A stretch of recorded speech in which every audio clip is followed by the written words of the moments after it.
Mr. Stevie, so it is possible we are recessing right now. You're right. It is possible. I mean, technically, bro, the US yield curve kind of says we are. It actually says we are. Because the US Fed, they have to cut rates because we're basically, see, we start turning here and they have to cut and cut and cut and cut, and then this one does it. So this is the zombie virus. You had insiders. We were slowing down and they had to cut further. And then we have back here, this is GFC 2008. Like, look at this. The recession, like, it got really bad end of 2008. But look at this. The US Fed, the US yield curve goes, you're actually in a recession right now. All of 2007. Here you go, 2008. You see that? So I'm just going to zoom in. So you're right, man. You're right. Yeah, here is 2008 right now, January. So it said, you know, you're recessing. You're in a recession, and then you basically had to accelerate. So yeah, man, you're right. This could be it. Like, we could be recession, and then, like, you know, somewhere next year it like accelerates like that. Very possible. We could be in it now. It's just the speed of it. That's where I just feel like global 4-year cycle, 4-year debt cycle. So yeah, we could be in recession, bro, right now.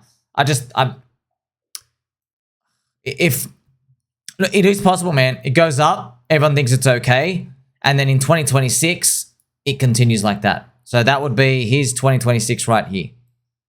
Okay, so it is possible. It goes up, everyone thinks it's okay. We have the 4-year cycle blow off top. Everyone stays long, and then the recession actually comes. I have to print again. They cut, everyone thinks it's okay. That's my double printer scenario. That's why you've said, Stevie, yeah, you said, like, you know, is it possible we're already in a deep recession, but they've been backdoor money printing? Yes. That's actually how they fill the gap. It's just that, like, you know, we're in that part of the cycle, by the way, that there's jitters, and they just keep plugging in the holes. They just usually, there comes a point where they have to roll over the debt. So they don't print money more. They got to move it over to the next 3, 4, and 5 year government short-term debt. And in that gap period, there's basically everything's running on fumes. That is, historically, that has been our bear market every time. It's been 2014, it's been 2018, it's been 2022, 3 out of 3 times. That rollover period. That's why the next rollover period is 2026.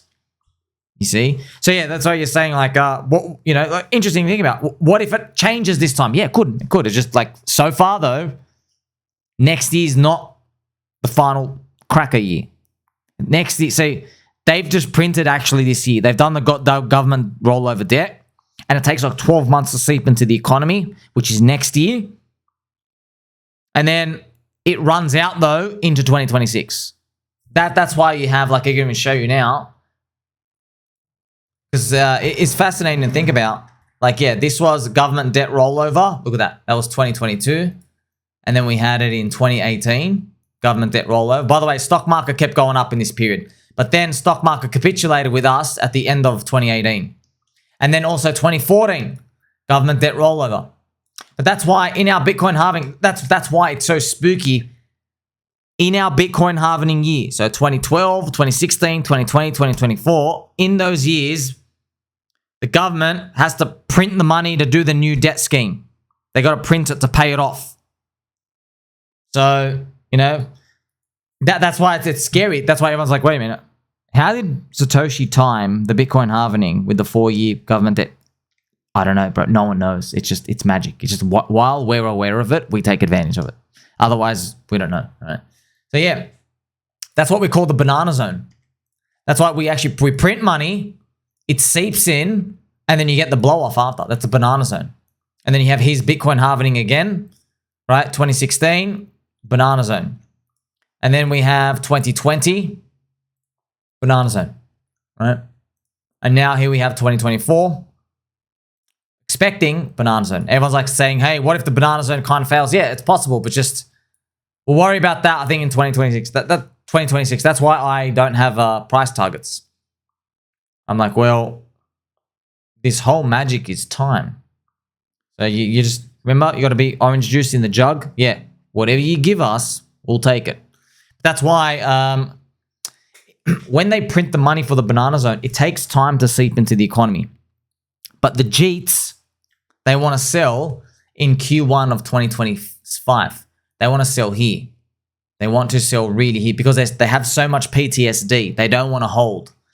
They want to sell here. Now, that's why in my traffic jam example, if you're trying to JEET with a crowd, it's just like the traffic jam. Everyone's being told that there's going to be a traffic jam at 8 a.m. So they leave their house at 6 a.m. in the morning, and thus everybody becomes the very traffic jam they were trying to avoid. The traffic jam just comes earlier. Well, in markets, it's the same thing. When everyone has a decision to make, they're like, oh, I want to avoid the trap, so I'm going to sell early. Well, what actually happens in markets is they become the very trap they were trying to avoid. They become the mess. And you and I are along for the ride. Now, the good thing is that once they're out, we're going to win really, really good because they're out. Because they realize they're the trap. And then maybe by the end of next year, that's why I'm conceptualizing some sort of white swan. Why is that? So if we got a good wait, by the way, look how deep this is, Stevie. Look how deep this is, sir. Wow, man, look at altcoin, dude. This is one of the hatest altcoin cycles of all time, dude. Look how deep that is. That was not normal. That's a vicious pullback. It's kind of like it's giving us a warning shot that we're gonna get a dampened alt season wave. Okay, unless you never know. Unless we do like a full-on reversal, yay, and everything's sweet. But just it's like a warning shot. Okay, so they might even cheat here, man. But look what they're expecting up here. By the way, this gap is enormous. Okay, this gap is enormous. That's the difference between like a 3x and a 10x. It's huge difference for a whole portfolio. Okay, so it's like if you have 100K, you're expecting to have 1 million, but then it stops at 300K, and then it comes back to 150, and then they cheat. You see? Then you also have, if you check this out, my white swan. So my white swan is just, I've just like thought of it. I'm like, well, something's going to have to come and trap them in. The very people who sell early, something has to come. All these JEETs, it's got to get them back in to make them think 40 cycle's broken now. Like it just seems fitting for the cycle because no one believes in the tech. So if no one believes in the tech, we've had 3 cycles now. No one believes in the technology. If no one believes in the technology, I'm trying to reverse engineer it. And go, well, something has to appear to make us believe. Keep holding. And you know how you said so could be in a deep recession? Well, that's why one of the potential white swans is if there's an economic crack in here, but the Fed does, you know what? 0% rates, QE infinite. Let's go again. And that would make everyone think, oh my gosh, the last time they did this infinite QE printing stuff, we ran for 1.75 years, which is true. The last time they did it. So remember, that was in zombie virus, right? Here we go. Zombie virus was here. And then look when we peaked. We went for literally 1.5 years. That's how long we went, uninterrupted. Isn't that wild? 1.5 years. So they printed in March 2020. We ran all the way to December 2021. 1.75 years, actually. So, yeah, but then it would really be that's why I'm thinking, hey, what if they get trapped again? What if they think that the Fed controls these big cycle things like that? No. It's gonna be very tough to sit there. That's like you never know. Like do 50-50 at that point. If we get there, you don't have to stress. You're like, okay, 50% chance we go longer, keep 50 in. 50% chance that the 40 cycle is just gonna work again, and they're gonna need a print again in 2026 later on. So that's it.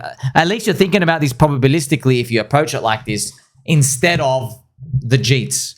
The JEETs, obviously, what are they going to do? They're selling everything here because this is going to be, Look, man, I hope we just get, in a Utopia world, we run up, we get 8x, we do 30% drop, and then we run up 8x again. Yay, everyone makes 60x. Like I think you've seen enough of crypto to know that we ain't getting that. Like, subscribe, love yous all.